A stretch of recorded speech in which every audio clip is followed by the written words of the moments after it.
Hi, my name is Terri and I would like to share how God answered my cry for help and why I feel so blessed to be a part of the All Souls Catholic Church and School community.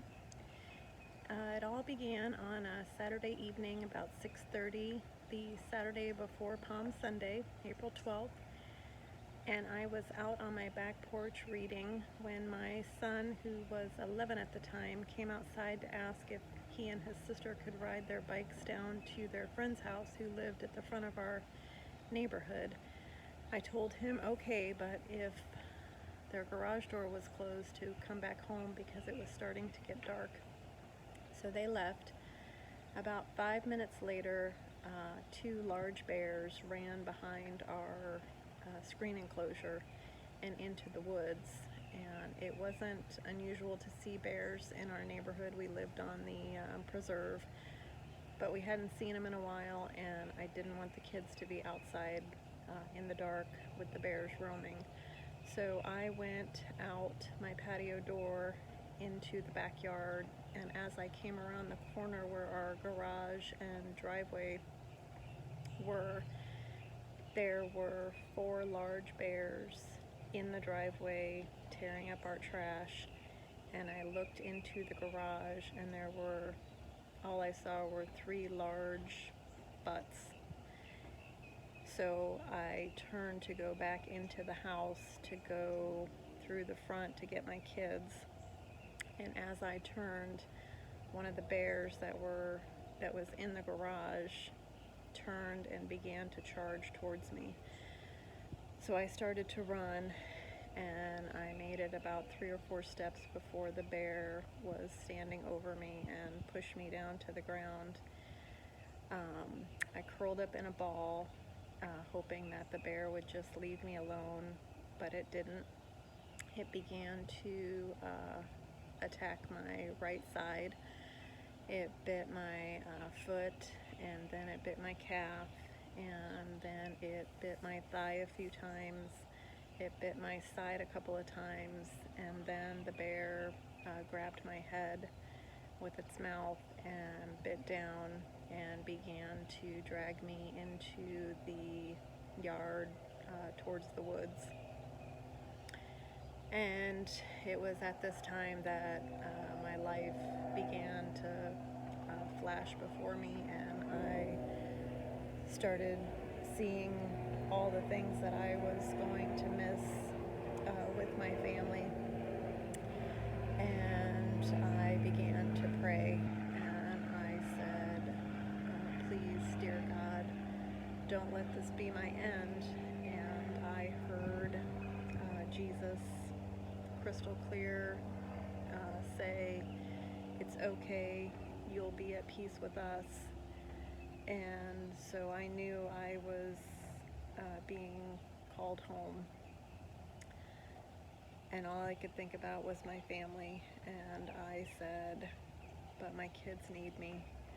And at that moment, the bear let go of my head, and I heard numerous voices just screaming in my ears to get up. And so I got up and I began to run towards the screen door to get back into the house, and the bear caught my arm, and but somehow, by the grace of God, I made it to the door, got the door open, and as I was opening the door, the bear was crashing through the screen panel. And so I ran through the door, and as I was running past our doors, I saw our dog, who was on the back of the couch, barking and growling like I had never seen or heard her before. And I think that's what deterred the bear, and that's why he retreated. But I didn't realize the bear wasn't still behind me. I was running into the house thinking the bear was still chasing me.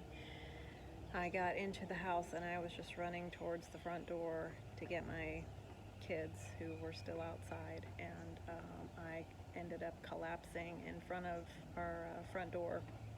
And my oldest son, who was inside playing a game, had a headset on, and couldn't hear me, saw me collapse in front of the door and immediately ripped his headset off and ran for the phone to call 911. And I was just screaming, "Get Nicholson Tess, get Nicholson Tess." He didn't understand what was going on. He knew something bad was happening, but didn't know what.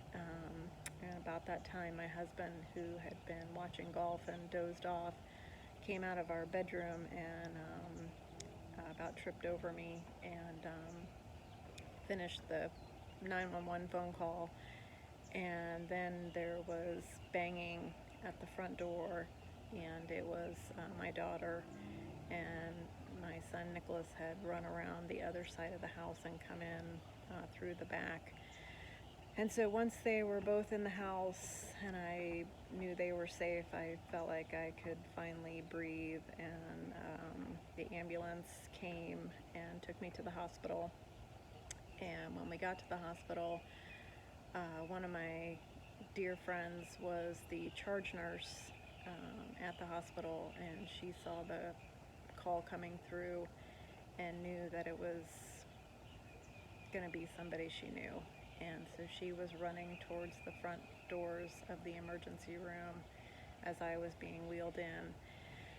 And she immediately got me into a room and got one of the best doctors to begin stitching me up. I needed 11 stitches across my forehead and eye and 30 staples to basically reattach my scalp. And so we left the hospital that evening. It was about 3:30, 4 o'clock in the morning. So we got home, and every time I closed my eyes, I just relived what had happened. And so I didn't get much sleep.